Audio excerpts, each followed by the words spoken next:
Hi students, how are you? It's Pete Posner here at Big Break English, your British English teacher.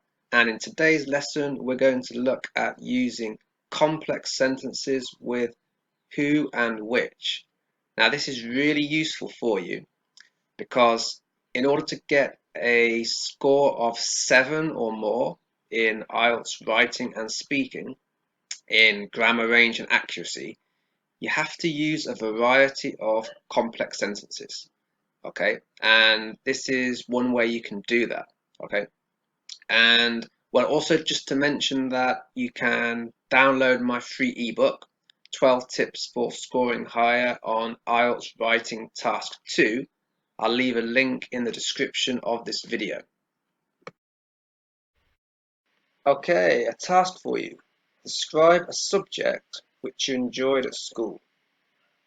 Talk for 1 to 2 minutes and consider the following questions in your answer. 1.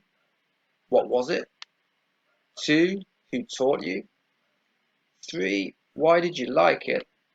And 4. What was your favorite aspect? Now, I'm going to do this task, okay?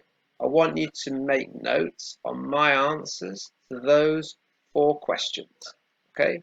Make notes. Okay, I'm going to start the clock and start my talk now. Okay, so one of my favorite subjects at school was definitely English. And well, I had a few different teachers at that time. For example, Mr. Howells was one teacher who really inspired me. Also, Mr. Jordan and Mrs. Cousins were the teachers who took us to the theatre to watch the Shakespeare play Othello. And I had some other teachers too, but probably those were teachers that I remember the best. Okay, and I really enjoyed studying English at school because we studied some great novels, which I think helped me to escape a little bit the reality of being a teenager, and therefore I could escape to another world with fictional characters, and I think that was a really nice release for me. Um, and well, um, among those novels, I particularly enjoyed Animal Farm. Is a book which was on our syllabus, and I remember Mr. Howells um, telling us to stand on the tables because of a scene from that novel where all the animals are equal. So we had to stand on the tables, so we were at the same height as the teacher, right? The same level, yeah. Also, I remember doing some coursework on Dracula, which is one of the most famous Gothic novels, and yeah, I really enjoyed that. That's real fantasy, about a vampire. And finally, Mr. Jordan, who taught me in the sixth form, introduced me to The Great Gatsby. Great Gatsby, probably maybe you watched the film about this, and yeah, I also really enjoyed that novel. Okay, how did you do? Let's go through the answers together. Okay, so number 1, what was it? What was the subject? English. Okay, English was my favorite subject, or one of my favorite subjects at school. 2, who taught me? Okay, well, um, I mentioned specifically 3 teachers. So Mr. Howells, Mr. Jordan, and Mrs. Cousins. There were others too, but those were the 3 that I talked about. And question 3, why did you like it? Well, in one word, escapism. Okay, so I could escape from reality to another world. And 4, what was your favorite aspect? So I talked about 3 novels that I particularly enjoyed studying. Okay, one was Animal Farm, the second was Dracula, and the third was The Great Gatsby. Okay, so the focus of our lesson today is on defining and non-defining relative clauses. We're going to start with defining relative clauses. Okay, so we use a defining relative clause to explain exactly who or what we are talking about. Relative clauses are formed with a relative pronoun and a clause. The pronoun who is used for people and which for things. Example from my talk. Mr. Howells was one English teacher who inspired me. Okay, so in this sentence, the relative pronoun who refers to a person, Mr. Howells, and inspired me completes the relative clause.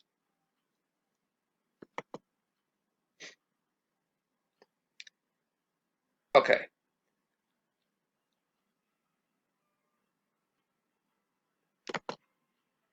The pronoun which is used for things. So, Animal Farm is a book which was on the syllabus for English literature at our school. That's another example from my talk. Okay, so in this sentence, there's a which refers to a thing, the book, Animal Farm, okay, and was on the syllabus for English literature at our school completes the relative clause, okay? Okay, important. With a relative clause, we can make two simple sentences into one complex sentence. Okay, so this is key for IELTS, okay? If you use a variety of complex sentences correctly formed, you will score higher for grammar range and accuracy in speaking and writing, okay? The relative pronoun replaces the subject in the relative clause. Let's see how that works. Okay, so here we have Animal Farm is a book. That's a simple sentence, okay, because it only has one clause. Animal Farm was on the syllabus for English literature at our school. That's another simple sentence with only one clause, okay? And notice that we repeated Animal Farm twice, yeah? And we want to avoid too much repetition. Okay, Animal Farm was a book which was on the syllabus for English literature at our school. That's a complex sentence, okay? That has two clauses. Okay, so one clause here and then a relative clause here, okay? Okay, in the same way, Mr. Howells was one English teacher. Simple sentence, one clause. He inspired me. Another simple sentence, one clause. Okay, so let's combine them into one complex sentence with two clauses. Mr. Howells was one English teacher who inspired me. Okay, again, it's complex because there are two clauses, right? Mr. Howells was one English teacher. That is one clause. Who inspired me? That's the second clause. That's the relative clause. Okay? Okay, it's your turn. Yeah, time to practice. Can you combine the two sentences using a defining relative clause with who or which? Okay, for example, Mr. Jordan and Mrs. Cousins were the teachers. One simple sentence, yeah. A second simple sentence. They took us to the theatre to watch the Shakespeare play, Othello. Okay, so you have to combine these two sentences into one complex sentence. Okay. Mr. Jordan and Mrs. Cousins were the teachers who. Okay, so the who replaces the subject, they, right, or Mr. Jordan and Mrs. Cousins. And then you complete the relative clause. Took us to the theatre to watch the Shakespeare play Othello. Okay, so do the same with 1 to 4. Okay, yeah, take 5 minutes and so pause the video and then we'll check together. Okay, so good luck with that. Okay, how did you do? Let's check together. Okay, so number 1, Macbeth was the Shakespeare play. It was the most popular in our class. Okay, so we've got Macbeth was the Shakespeare play. Okay, now, what are we going to use? Who or which? We want to refer to the Shakespeare play. Is it a person or a thing? It's a thing, yeah? So, who or which? Which. So, Macbeth was a Shakespeare play, which... Okay, so which replaces it, the subject, right? The Shakespeare play. And then was the most popular in our class.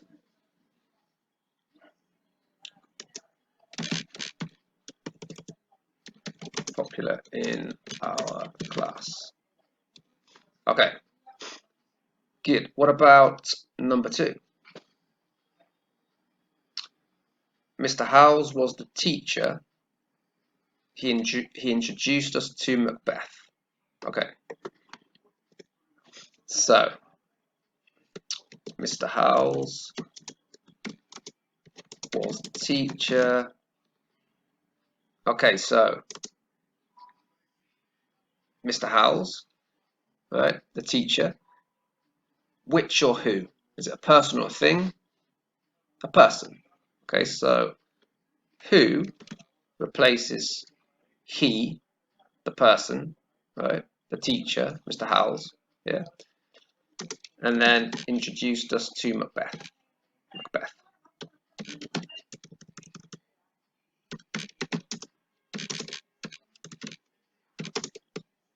Okay. Okay, now number 3. English was a class. Simple sentence. It was one of my favorites at school. Simple sentence. Let's make it into a complex sentence. So English was a class. Is it a person or a thing? It's a thing. Who or which? Which. Okay, so again, replace the subject so that you don't repeat. Right? English was a class which was one of my favourites at school.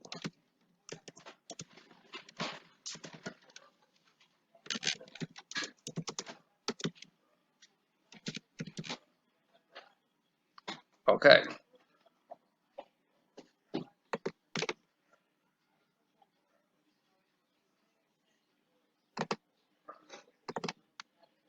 Okay. And finally, number 4.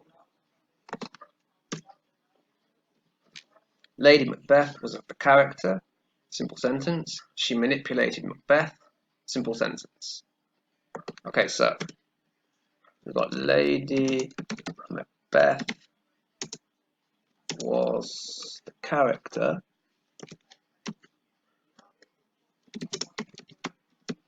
Okay. Person or thing? Person. Who or which? Who. Okay, so who again replaces she. Manipulated Macbeth. And there you have a complex sentence with a relative clause. By the way, if you're wondering why there are 2 different spellings here for the word favourites, in British English this word is spelled with O-U-R, and in American English with O-R. Okay, but both are correct. Okay, now let's look at non-defining relative clauses. Okay, we use a non-defining relative clause to add extra information about a person or a thing. Okay, so in the defining relative clause that we saw before, that was to explain exactly what or who we are talking about, right? So it's necessary to complete the sentence.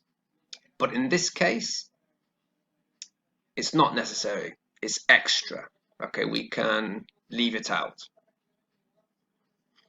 We use commas before and sometimes after the clause. Example, I remember doing some coursework on Dracula, comma, which is one of the most famous Gothic novels. That was another sentence from my talk. Okay, so here we have the relative clause, right, which is one of the most famous Gothic novels. This is non-essential information. This is extra information. Okay, we can leave it out. We could say, I remember doing some coursework on Dracula, period, right, and finish the sentence. Okay, but if we want, we can add extra information after the comma. Okay, so the comma goes before the pronoun which. Now, we sometimes use commas before and after the clause. For example, from my talk, Mr. Jordan, comma, who taught me in the sixth form, comma, introduced me to the Great Gatsby. Okay, so in this sentence, commas go before, right, and after the clause. This is the clause, taught me in the sixth form. Okay, and as I said before, we can take this out because it's extra information. It's non-essential information. So if we take it out, then we have a simple sentence. Mr. Jordan introduced me to the Great Gatsby. Okay. Okay, time to practice. Can you combine the two sentences using a non-defining relative clause with who or which? More than one answer may be possible.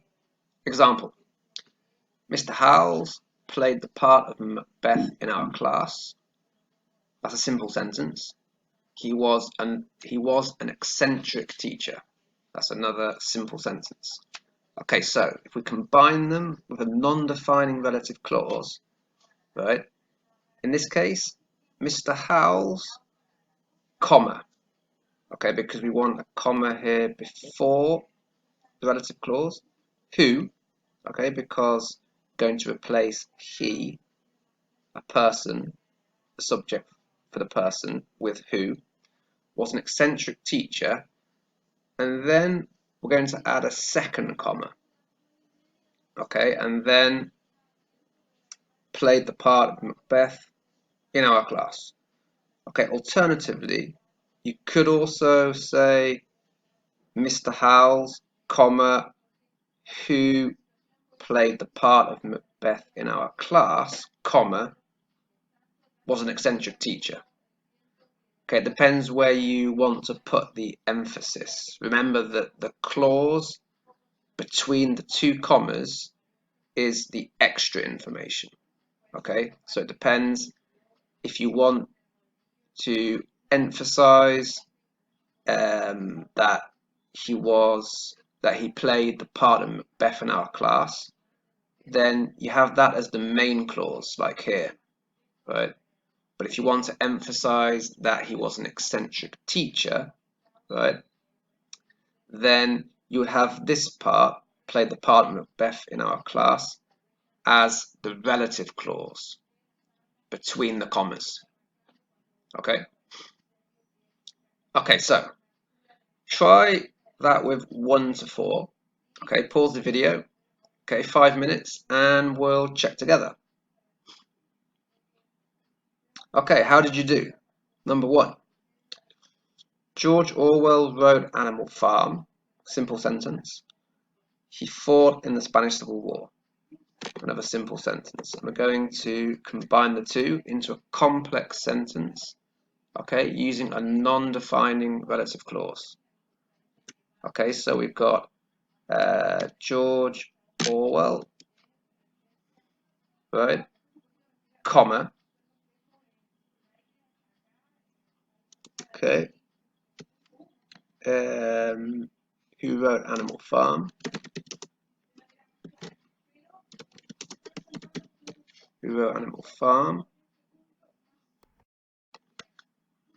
another comma, right, fought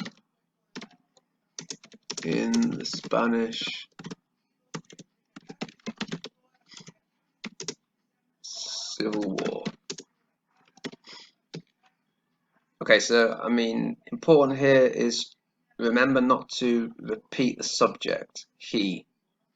So here, it's not he fought here because we've got the relative pronoun who, right? So that replaces he. So we leave this without the subject pronoun.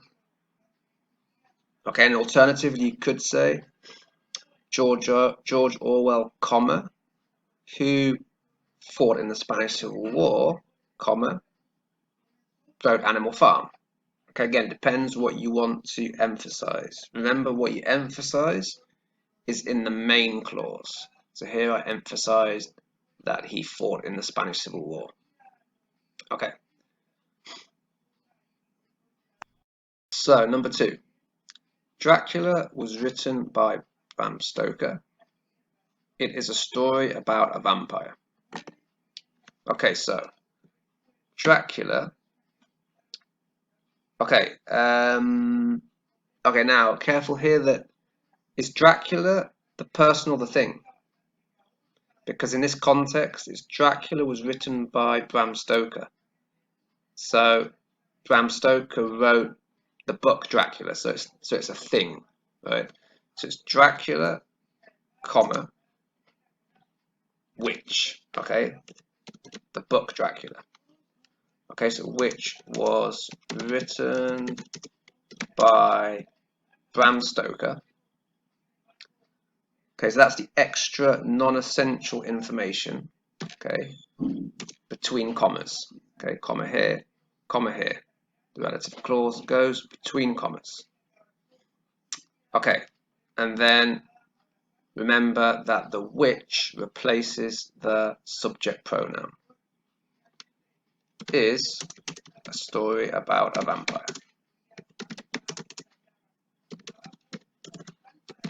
Okay.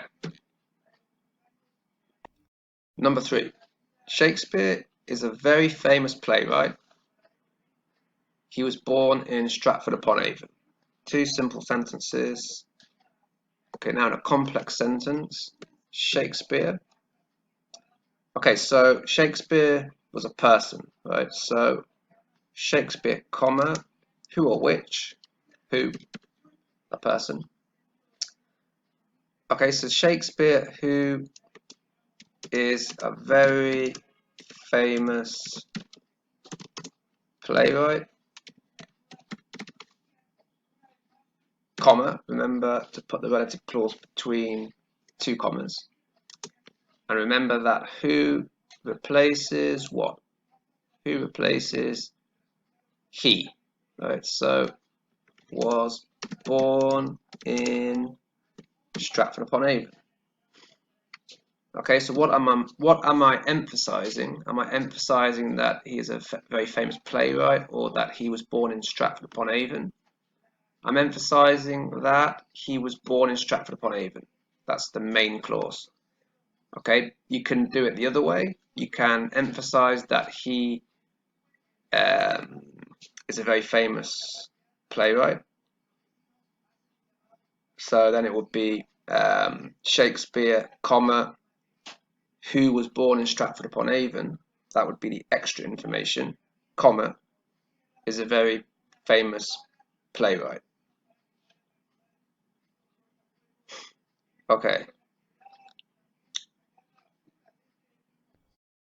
Okay, finally, number 4. The Great Gatsby was written by F. Scott Fitzgerald. It's set during the Prohibition era. Okay, so The Great Gatsby, comma. Okay, again, The Great Gatsby is a book, a novel, like Dracula, so it's a thing. So which or who? Which. Okay, which was written by F. Scott Fitzgerald. Okay, so this is the relative clause. So in this case, I decided not to emphasize this information. I put it in the relative clause as extra non-essential information. Okay, so The Great Gatsby, which was written by F. Scott Fitzgerald. Okay, and then the which, remember, this replaces the subject in the second simple sentence. Okay, so we're going to take out it and leave just is, right? Okay, so it's set during the Prohibition era. There we go. Okay, let's just go back to the example and look again also at number 3, because remember that we said that sometimes you need 2 commas, one before the relative clause and one after, but sometimes you only need the comma before the relative clause, and in these two cases, that's possible. Okay, so in the example, right, again, Mr. Howes played the part of Macbeth in our class. He was an eccentric teacher. Okay, now what happens if we, as an alternative, say Mr. Howes was an eccentric teacher, okay, comma, and then the extra information, right, with the relative clause as the extra information. Okay, so who played the part of Macbeth in our class?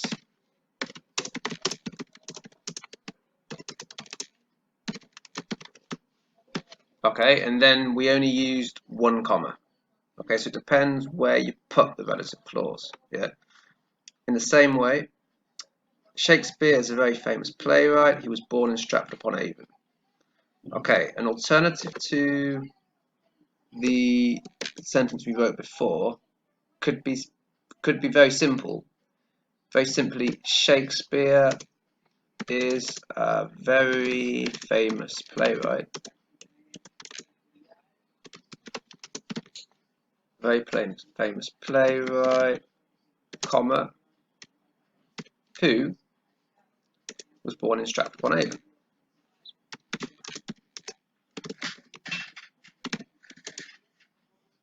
Okay, so these 2 sentences have the same meaning, but the structure is slightly different, right? In the first one, we had a comma before the relative clause and a comma after the relative clause, right? In the alternative sentence, we have only the comma before the relative clause, and then the relative clause ends in a period, okay?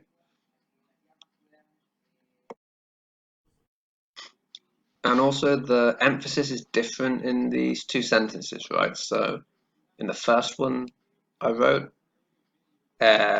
what we are emphasizing is that Shakespeare was born in Stratford-upon-Avon. Okay, the relative clause, who is a very famous playwright, is extra. But in the second sentence that we wrote, Shakespeare is a very famous playwright. That is the information that we emphasized. And then who was born in Stratford-upon-Avon, that is the extra information.